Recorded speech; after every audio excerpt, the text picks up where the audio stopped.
No programa de hoje, o homem que sabe tudo e mais um pouco sobre o agro.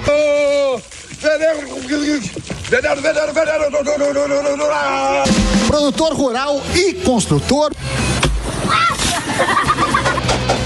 O secretário da Agricultura de São Paulo, Guilherme Piai. Fala, Guilherme Piai, presença ilustre nesse programa. Quem vai fazer a primeira pergunta? Eu tenho uma boa. Alô, Sam, então. Não? Eu tenho uma boa. Obrigado pela sua presença, Guilherme. Uma honra estar aqui. Sou fã de vocês. Secretário, tá todo mundo preocupado com o negócio do Trump. Meteu a tarifa lá no aço e alumínio, 25%.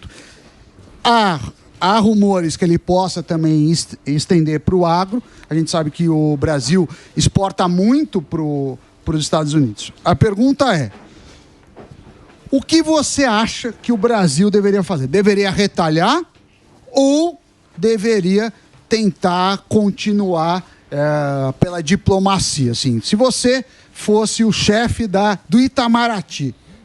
Eu acho que o Brasil tem que continuar sempre pela diplomacia. Nós somos o celeiro do mundo. O mundo vai depender do Brasil. A gente vai ter 10 bilhões de pessoas em 2050. 1 bi não vai fazer uma refeição por dia. A gente tem um papel de segurança alimentar no mundo. A relação com os Estados Unidos precisa ser boa. As medidas do Trump, elas são arriscadas. A gente só vai saber, Sam, se deu certo ou errado daqui a um tempo. Porque o agro americano passa por uma crise, a exportação deles diminuiu muito. A gripe aviária lá já pegou 170 milhões de aves, chegou no rebanho, já está em 17 estados. Os ovos estão R$70, a gente falou. Mas agora está no rebanho bovino também. Os Estados Unidos era o exportador de proteína, hoje é o importador de proteína. E o brasileiro está colocando, o pecuarista brasileiro está colocando muita carne lá. Então, se ele começar a taxar muito as importações para proteger o mercado americano, vai faltar produto no mercado, vai inflacionar o preço. E a inflação nos Estados Unidos já está alta. O próprio Paulo Guedes falava, não sei se você lembra o Paulo Guedes falando uma época aí, ele falava, o americano tem que se cuidar, porque a gente está mandando muito para eles, eles estão mandando muito pouco para cá. Eles estão ficando pequenininho em relação ao mundo, em relação à China e tal. Aliás, a gente tem a presença do Alan Gana aqui, está uma bela confusão esse programa. Sim, Aqui parece a casa da mãe Joana. Ele tirou a roupa do animal. Muda o convidado, troca o convidado, é tudo uma desorganização total nesse programa. Nós precisamos mudar muita coisa aqui. Tá que nem o governo esse programa. Mas essa queda de braço dos Estados Unidos com a China pode abrir muito mercado para nós. Vai ser uma grande oportunidade para o Brasil, por isso que ele precisa estar bem posicionado e deixando claro, o Brasil é uma potência agroambiental. Ninguém no mundo faz o que a gente faz em relação à preservação. A gente é um exemplo para o mundo. E deixando isso claro, vencendo essas narrativas, esse lobby internacional violento que eles tentam colocar contra o nosso agro, a gente vai abastecer o mundo, eu tenho certeza disso. Mas, ô Guilherme, de quem é interesse? Qual que é o interesse de denegrir ali o agro brasileiro? Porque a gente sabe que nessa politização o agro sempre é o vilão. Qual que é o interesse, sendo que o agro envia alimento para o mundo inteiro? São interesses comerciais, as cadeias europeias, todo mundo faz um lobby político para preservar o seu mercado. Por exemplo, o Macron na França, que não sabe nada do que acontece aqui, ele está tentando proteger o eleitor dele. Nos Estados Unidos, o Trump também está tentando proteger o produtor dele. Agora, o agro brasileiro, que não usa 8% do território, a França usa 54% do território, que preserva 2/3. São Paulo, por exemplo, o estado mais envolvido do país, tem 25% de área preservada. 5% a mais do que o Código Florestal mais exigente do mundo pede, que é o nosso. Lá na Europa, foram pedir para os produtores europeus preservar 4%, eles pararam a Europa, jogando esterco em prédio público. Então eles fazem esse lobby comercial e aí eles colocam de forma travestida que é por problemas ambientais. Mas, gente, a gente dá aula neles. Aqui em São Paulo, fora os 25% de área preservada, a gente tem uma meta de reflorestamento de mais 1 milhão de hectares. Nós vamos liderar o processo de transição energética no mundo através da cana.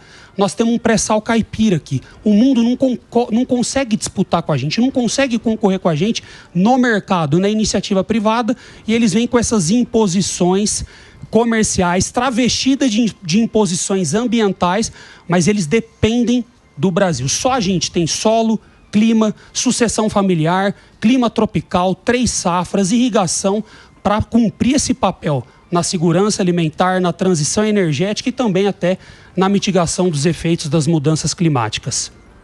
Ô secretário, boa tarde. Alan Gani. Vamos lá. Fala, Mullet. Como é que o senhor está vendo essa inflação de alimentos e se as medidas propostas pelo governo estão na direção correta? Eu fico muito triste em ver que o produtor rural é sempre criminalizado pelo governo federal. Sim. Sempre. Transfere a culpa e a incompetência dele para as costas da mulher e do homem do campo. Está na hora de parar de fazer isso.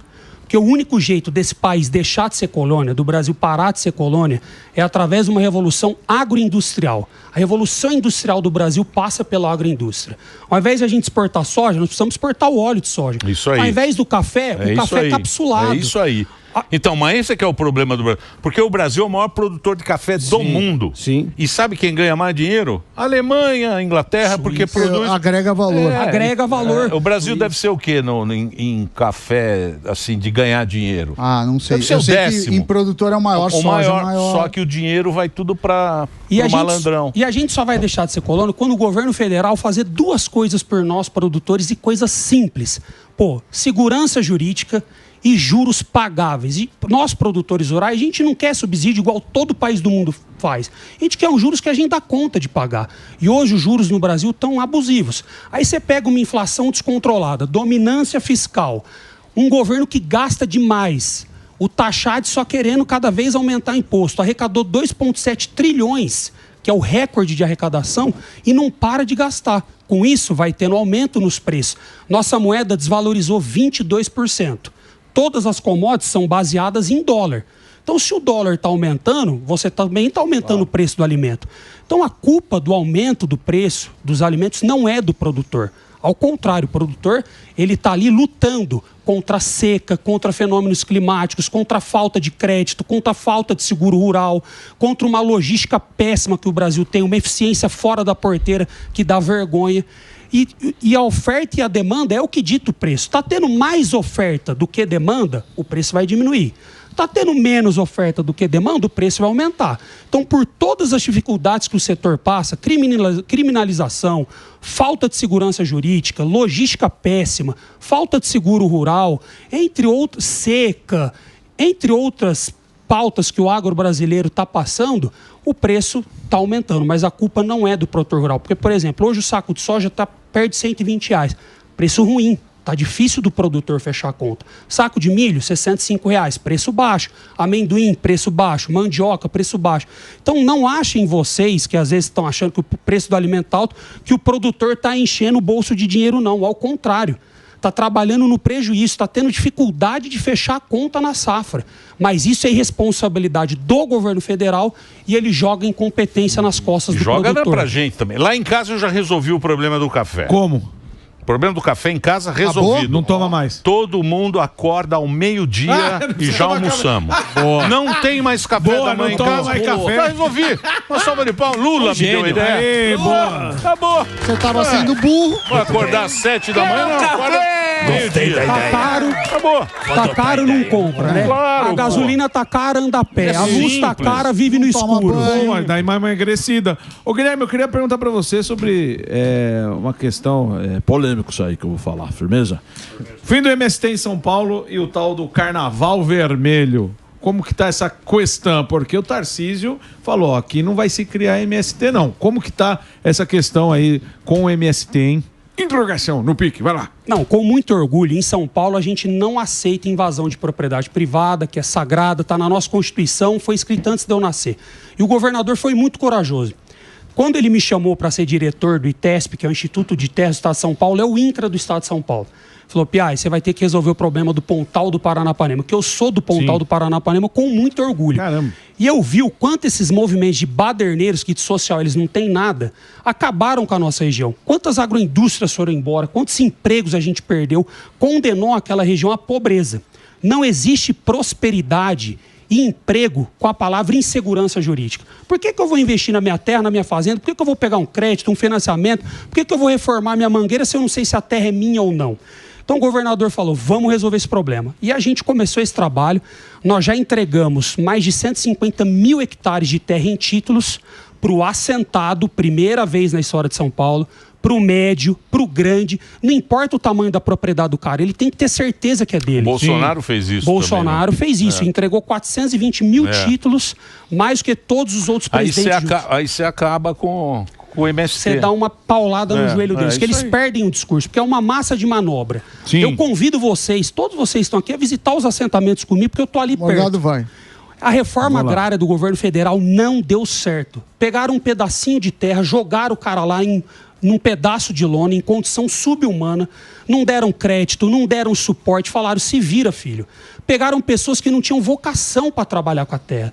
Já o Tarcísio, não. Aqui a gente está fazendo do jeito certo a reforma agrária. Primeiro, quando você entrega o título, é uma forma de reforma agrária. Porque há muitos anos atrás, esse assentado sonhava em ser dono daquele lote. E até você entregar o título, ele não era dono, ele tinha um termo de permissão de uso. Isso. Concessão. Exatamente. Mas além do título, o governador autorizou construção de 632 casas em assentamentos pela CDHU. É a primeira vez na história. Dobrou o limite do PEPAS, que é um programa paulista da agricultura de interesse social, que o governo compra da agricultura familiar. Ele dobrou o limite. Fez mais de 300 fossas sépticas com biodigestor. O FEAP, que é o Fundo de Expansão do Agronegócio Paulista, com 2 anos para pagar, com juros de 3% ao ano, mais de 30% é emprestado para assentado.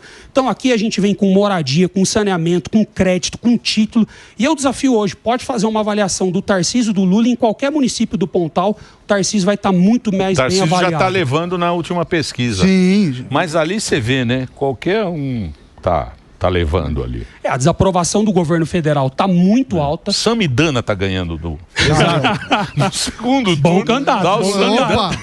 Não, no segundo turno. Só que no turno eu levo fácil. Só que na urna tá escrito Samuel Dana. Não, mas que é o nome agora falando verdadeiro. sério, o Tarcísio está fazendo um trabalho, ele está fazendo Sim. muita coisa, De né? ba- É Ele está fera. fazendo muita coisa. Ele já tinha feito isso quando ele foi ministro, né? Ele faz, é um jeito mais silencioso de muitos Não, resultados. o governador é um craque. Eu falo assim, não é puxando o saco, mas é melhor puxar é um saco pouco. do que puxar carroça. Ah, sim. Então, mas Mas tá puxando um pouquinho. Mas ele é muito Ah, é. inteligente. Eu acho que ele tem até um pouquinho de autismo, porque ele tem uma capacidade de absorção de informação que eu nunca vi na minha vida. O cara é humilde, é gestor, é um baita pai, é cristão. Então, Tarcísio realmente é uma honra para mim trabalhar com ele. Tem que vir aqui. Eu sou o secretário mais novo da história diz da que agricultura. diz que ele é chato, né? Ele cobra resultado com força. Diz que ele fez aquela reunião. Ele tem que vir aqui. Você lembra quando teve da Enel? Sim. Bic? Que deu o pau, né? Meu, aquela reunião diz que deu um pau lá da Enel. Os caras que nem papai. Mas aqui. ele cobra muito, mas dá liberdade pra você trabalhar. Isso é Deixa bom. você montar seu time. Ele fala, ó, vou te dar autonomia, mas eu quero resultado. E quando você vai para as reuniões com ele, você tem que ir muito bem preparado, com os números corretos, que ele espreme, rapaz. Tô ligado. É violento. Agora, secretário, você comentou dos juros. A gente tem uns juros muito altos. Você também comentou em dominância fiscal, que a gente pode explicar o seguinte. Chega uma hora que o juros é tão alto que não faz mais efeito. Eu, claro que respeito a opinião, mas eu discordo. Eu acho que se o Banco Central descesse os juros nesse momento, seria muito prejudicial à economia. Você também falou que o agro não quer subsídios, que eu achei legal. Mas quando você fala de um crédito barato, assim, eu estou dando uma crédito barato, isso é um subsídio. A taxa de juros vai para 14. Mas alguém está pagando, porque o dinheiro custa 14. Cara, na próxima reunião vai custar 14,25, agora está 13,25. Se eu estou te emprestando a 3, ou a 4, ou a 5, eu estou pagando esse diferencial. Como que você acha que deve ser feito o agro? Assim, ele precisa ter algum tratamento diferente ou o que vale para o agro, vale para a empresa aqui de mídia, vale para a minha empresa pequenininha de consultoria, vale para todo mundo? Como que você vê essa questão? Hoje o governo federal ele faz uma subvenção na taxa. E mesmo com essa subvenção, esses juros que o agro paga fica maior do que a inflação. Então o governo não está perdendo em nada. Agora, eu acho que quando você analisa o agronegócio, tenho certeza, quando você analisa o papel do agronegócio no PIB, na balança comercial, na geração de emprego, quando você pega os setores indiretos, o mercado de logística, o mercado financeiro, que dependem do agronegócio, ele é a mola propulsora da nossa economia e é o único setor que o Brasil pode hoje analisar como um diferencial competitivo violento em relação ao mundo. É isso aí. Eu tenho feito viagens internacionais, quando você fala do Brasil, o olho deles brilham, porque só a gente tem milhares de hectares disponíveis de pastos degradados para se tornar área produtiva. O agro brasileiro hoje, Emílio, ele usa em torno de 70, 80 milhões de hectares. no total. Em assentamentos no Brasil, nós temos 92 milhões de hectares.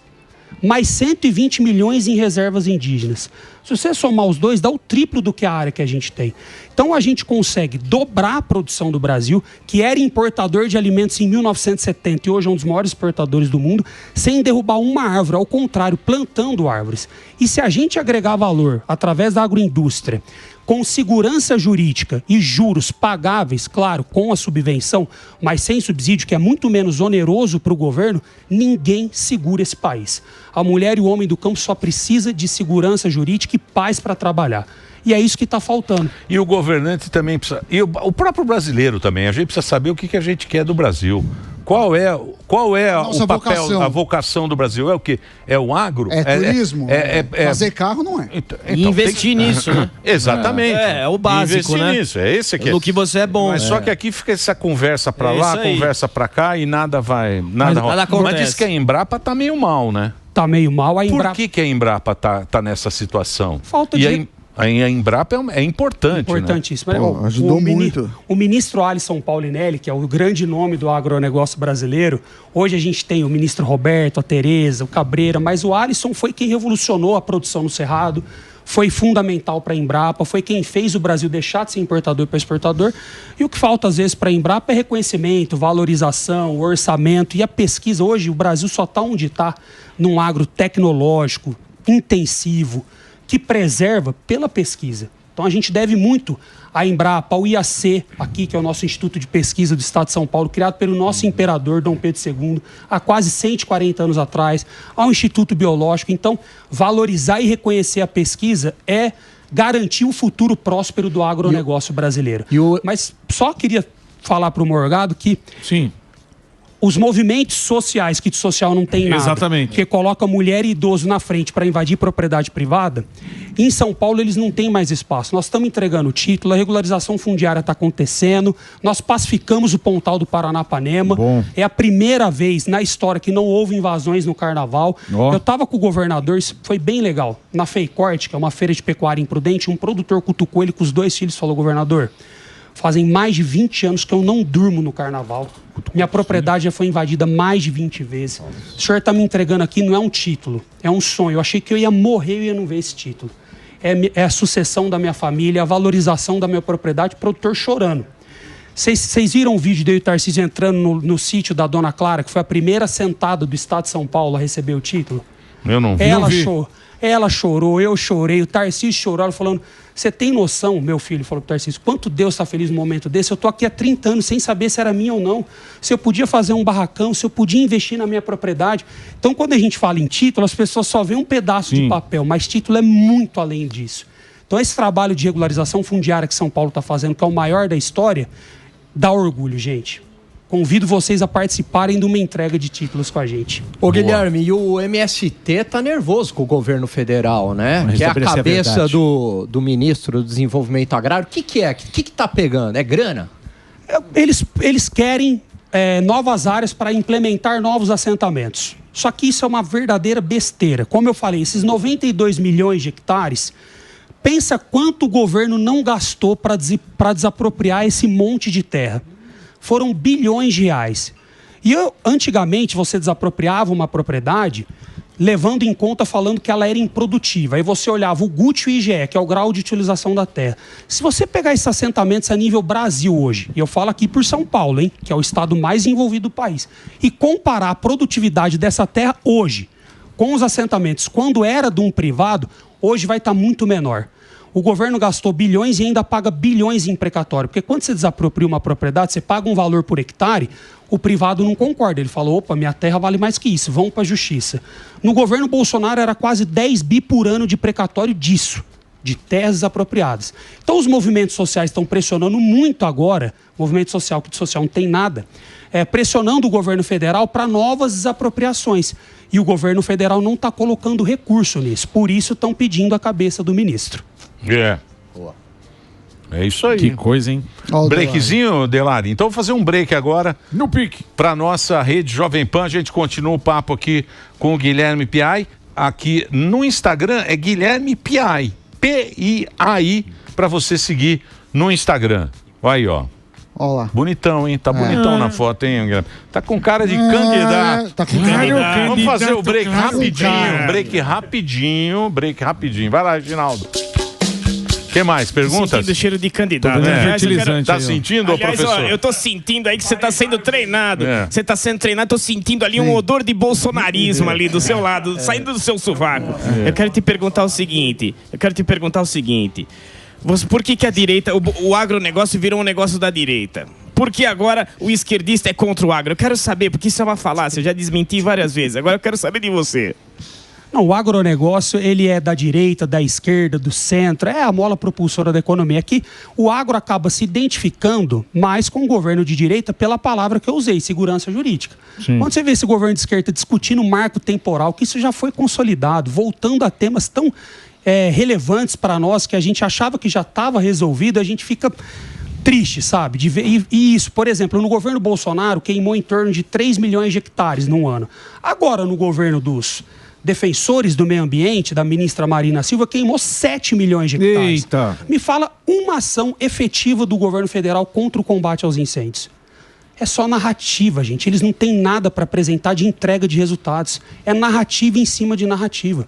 Então, como a gente se identifica mais por um governo de direita que defende a propriedade privada, que valoriza a segurança jurídica, que nos facilita o acesso ao crédito, ao seguro rural, é isso que a gente precisa para continuar trabalhando e levando esse país nas costas. Se você olhar a balança comercial brasileira hoje, o grande responsável é o agronegócio. Então, tratar com dignidade a mulher e o homem do campo tem que ser o mínimo que um político que senta numa cadeira faça. Falei pro Guilherme. Guilherme, o agro tem uma reclamação, eu já ouvi 2 reclamações. Primeiro assim, todos os países do mundo podem usar determinados produtos, fertilizantes, defensivos, não sei qual que é o nome, e aqui não deixam. E já ouvi o contrário também. Aqui deixam usar produtos que nenhum outro deixa. O que ocorre assim? Porque quando alguém fala isso, parece que a gente ou está muito atrasado ou que eu estou pondo veneno na minha casa. E não tem uma explicação, porque a não ser quem é técnico, não dá para falar. O cara falar o nome científico, eu não tenho a menor ideia. E aí? Uma coisa que eu queria deixar muito claro é assim: vocês acham que produtor gosta de ficar aplicando defensivo? É caro pra caramba, diminui a produtividade dele, ele usa porque ele precisa usar para colher. Se não vem a cigarrinha, vem o bicudo, vem o percevejo, já acaba com a plantação. Isso é questão de segurança alimentar. Fuzil. Então, para nós que somos produtores rurais, a gente usa porque a gente precisa. Mas usa de maneira regulamentada, a Anvisa faz esse trabalho. O do governo federal deu uma declaração que o Brasil é o país que mais usa no mundo, é mentira. Tá vendo? Não tem dados. Quando você pega o número de toneladas que a gente produz de grãos aqui no nosso clima tropical, a gente tem 3 safras por ano. Clima temperado é uma. Quando a gente pega o volume total produzido pelo Brasil, a gente de longe não é o país que mais usa. E a gente usa porque precisa, mas o trabalho da Anvisa nesse sentido é bem realizado. Algumas fórmulas aprovadas aqui não são aprovadas lá fora, outras fórmulas aprovadas lá fora não são aprovadas aqui, mas isso é um trabalho técnico e científico que eu não consigo argumentar o porquê disso. Mas deixando muito claro, existem muitas fake news em relação ao agro no quesito defensivos agrícolas. E a gente usa porque precisa para colher e não é vantajoso, é caro pra caramba, às vezes atrapalha na produtividade e o Brasil de longe não é esse terrorista que o governo federal tenta pregar nas nossas costas. Mas isso é próprio a gente mesmo que fica nessa, porque, por exemplo, veja como é que é o negócio da conversinha. Vamos lá, narrativa. Quando a gente vai falar do MST, mesmo aqui, Sim. a gente fala em movimentos sociais. O MST, movimentos sociais, isso fica na nossa cabeça. Os velhos na Paulista eram as milícias fascistas. Sim. Terrorista.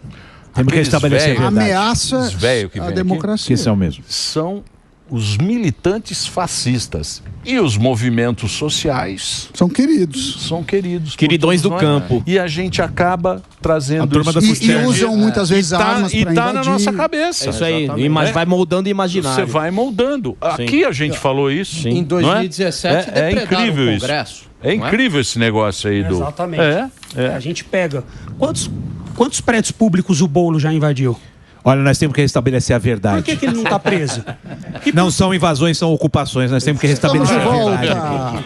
É isso E aí aí. você pega a senhorinha, pai de família, autista, idoso e tá lá, em condições subhumanas. É isso aí. Mas quando você fala de movimento social, quem é rico, quem é próspero, é o líder do movimento. Você vai lá, casinha com churrasqueira, piscina, ele cobra mensalidade dos acampados, prometendo que ele vai entregar um lote de terra, iludindo essas pessoas, e são realmente massa de manobra. Por isso que o PT é contra a entrega de títulos. Ele não quer dar independência para essa pessoa. Não quer que ele vire um produtor rural. Não quer que ele quebrar o laço. Exatamente. Mas é o mesmo modus operandi com o Brasil inteiro, não só com essa turma de MST, né? Porque não quer que a pessoa prospere, não quer que tenha um bom estudo. Isso aí é o modus operandi da esquerda, a gente conhece muito bem. Meu Deus, eu encerro minha participação aqui. Falei tudo. Olha lá. O cordão tá impossível. A direita gorda.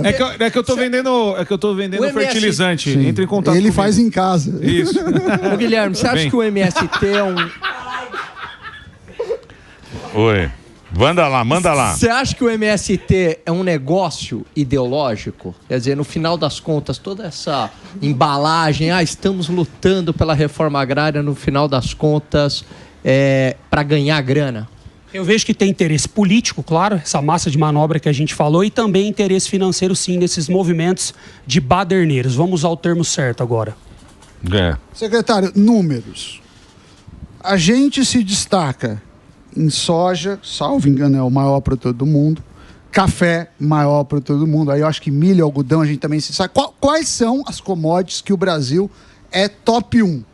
Carne. Bovina? Bovina. Foi o proteína animal. Foi o item que mais foi relevante agora na balança comercial. Soja, açúcar, produtos florestais também, laranja. O greening dizimou a laranja na Flórida, que é uma doença violenta. O que são produtos florestais? Desculpa me ignorar. Itens relacionados a seringueira, reflorestamento. Então, o Brasil hoje é uma potência em vários produtos dentro do agro. São Paulo, a gente é muito forte no setor sucroenergético. E São Paulo está muito bem posicionada na balança comercial brasileira. A gente exportou quase 20% do agro brasileiro agora em janeiro, muito mais que o Mato Grosso. Mato Grosso tem mais de 90 milhões de hectares, São Paulo tem aproximadamente 20 milhões de hectares. Então aqui a gente está trabalhando com um programa de recuperação de pastagem degradada, junto com a rede LPF, com crédito, com seguro, com regularização fundiária, segurança jurídica, CAR, que é o Cadastro Ambiental Rural. São Paulo já validou mais de 100 mil CARs, é mais do que o Brasil inteiro junto. E o CAR é o raio-x da propriedade, da parte ambiental e florestal. Então, para a gente vencer todas essas imposições e narrativas internacionais, você ter o CAR validado é muito importante. E agora a gente vai bater 200 mil esse ano, é 50% das propriedades de São Paulo, e a gente está com a meta audaciosa de validar 100% até 2026. Aí vai ser o primeiro estado... Mas é duro, né? É duro, É duro ganhar lá fora, porque lá fora, o que eles querem? Eles querem que a gente tenha aquela Amazônia, aquele índio. Isso. Sim. O índio, aquela coisa. Foto bonita. Foto bonita. Não pode ser o índio moderno. Ou aquela foto do Sebastião Salgado. Isso. Sabe? Sim, Sebastião preto e branco. Aí ele vai triste. lá, aí ele sai do Plaza Athénée, em Paris. Né? Ele sai, hoje a minha exposição, o Brasil. Retratou. Retratando o Brasil. Brasil Verdade. O Brasil Verdade é esse. Para o mundo, é esse. Então, eles querem que ele nunca pisou lá no Amazonas. Ele nunca pisou lá. Aqueles caras se ferram lá, aqueles ribeirinhos, aquelas casas. Comunidades Não tem ribeirinhas. nada lá, não tem nada. Por isso que o cara corta a árvore lá, porque vale... Não, alimento vai de barco. Então, aí demora. aí o que não dá acontece? pra- Eles têm essa visão. E quem planta aqui é o... Sabe, é o... E a gente fica triste, eu fui para a FAO, uma feira triste isso aí. internacional. É triste. E quando você vê cientistas brasileiros criticando o próprio país, sabe, jogando contra a gente. E essas narrativas que eles criam acabam se repetindo muitas vezes, e se a gente não combater da maneira correta, tornam-se verdade. isso aí. Você vê, o cloreto de potássio que a gente usa para fazer fertilizante, tudo mais, bioinsumo, a gente importa do Canadá. E é extraído em reservas indígenas deles de lá. E a gente tem isso de sobra aqui. Imagina a pegada de carbono desse produto que chega aqui pela distância. Por que a gente não permite a exploração aqui? Mas isso é um negócio que ninguém resolveu, o crédito de carbono. Porque falaram em determinado momento, o Brasil produz tanto, vai ter um mercado internacional, e aí, por produzir, a gente ganharia muitos bilhões. Só que a legislação meio que parou. Então, esses créditos de carbono que o Brasil tem não acabam virando nada. Já vi vários governantes e várias empresas tentando isso. Por que não anda e se tem o que fazer? Porque é muito dinheiro na mesa. Muito dinheiro, mas está meio nebuloso ainda. Foi aprovado a lei, o agro ficou de fora. As certificadoras internacionais, algumas tiveram denúncias de esquemas, de escândalos, então perdeu um pouco de credibilidade. Mas a gente consegue sim, por exemplo, o setor sucroenergético fez o protocolo etanol mais verde aqui em São Paulo. Colheita da cana hoje aqui, ela é 100% mecanizada. Tem essa que põe fogo para colher cana. Mentira. Só perde com isso. Depois de uns dias não consegue mais tirar o açúcar, vai caindo a produtividade. Então, essa é uma verdadeira mentira contra o setor sucroenergético. Eles criaram uma plataforma, fizeram uma certificação digital e hoje eles conseguem receber e monetizar muito bem isso. É que tem que ser organizado, planejado, tem que ter uma certificadora com credibilidade internacional e métricas ao nosso clima. Aqui, o clima tropical, nossa planta fica muito mais exposta à luz, faz muito mais fotossíntese, estoca muito mais gás carbônico do que num clima temperado. Uhum. E a gente tem 2 vezes mais gás carbônico no solo do que na atmosfera. Por isso que esse programa de recuperação de pastagem degradada que a gente faz, ele é fantástico. Porque além de você distribuir renda e pegar um baita patrimônio que estava ali ocioso, você está mitigando efeitos das mudanças climáticas. Mas ainda assim, é um tema que tem que evoluir muito para o Brasil realmente conseguir monetizar e o produtor receber dividendos por isso. Ô Guilherme, e aquelas queimadas lá, chegou alguma... o que foi aquilo? Fogo foi colocado mesmo? Né? A conclusão, foi ano né? Passado aquilo? Foi ano passado. Mas final Vocês lembram das queimadas? Sim. Teve a seca.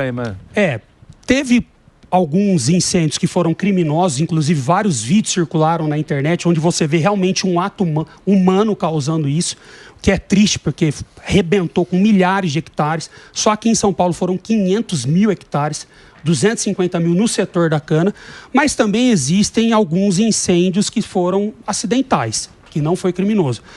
A polícia está verificando, já teve várias denúncias, muitas pessoas presas, e agora, aqui em São Paulo, o que a gente fez? A gente trabalhou de forma eficaz e ágil, criamos um comitê de combate aos incêndios, trabalhamos em parceria com a iniciativa privada, fizemos o DOI, que é a Declaração de Ocorrência de Incêndio, para dar segurança jurídica para o produtor, demos crédito com juros zero para o produtor que teve sua propriedade queimada, o governador fez uma ata para alocar aeronave, helicóptero para combater. Então aqui a gente não procurou culpado, a gente agiu e resolveu, diferente do que foi feito no governo federal, que procurou culpado, jogou nas costas do produtor e não teve ação efetiva nenhuma. Guilherme, quero agradecer sua participação aqui no Pânico. Pô, foi muito legal. Você manja bem. Sim, ele é da área, pô. É do riscado. Ó quem tá aqui, ó. O pianista. O pianista. O pianista não, agora brutalista. Ele é o brutalista. Agora é o brutalista. Ele tá no Oscar agora. Ele ganhou o prêmio. E aí? E aí, meu? Como é que você tá? Olha lá, microfone. Homenagem aqui ao melhor secretário de Agricultura que nós temos no país hoje, que é o Guilherme Piai. Manja muito. E dizer que o agro são as pessoas que trabalham, produzem, que acordam cedo, que valorizam a família e que movem o Brasil. Então, Piai, olha, parabéns, isso é um orgulho pra nós. Boa, Rosinha. Ô, Guilherme, você é produtor, né? Sou produtor rural. Você é de onde? Presidente Prudente. Prudente. Pontal do Paranapanema. Um abraço aos prudentinos, a todo o Pontal. Gente boa, né? Prudente é um lugar legal. Lugar bom. Vou falar, muito orgulho estar aqui, né? Eu sou fã de vocês. Nunca imaginei que um menino do Pontal estaria aqui hoje. Estou emocionado. A gente é pequeno demais. Quem é grande na nossa vida é Deus. Você manja. Agradeço essa oportunidade e eu vou ser um defensor incansável do agronegócio da mulher e do homem do campo. E eu acho legal os gabinetes, assim, que nem o Bolsonaro, ele fez isso, ele colocou pessoas técnicas do ramo. Que é do riscado. Pessoa do riscado.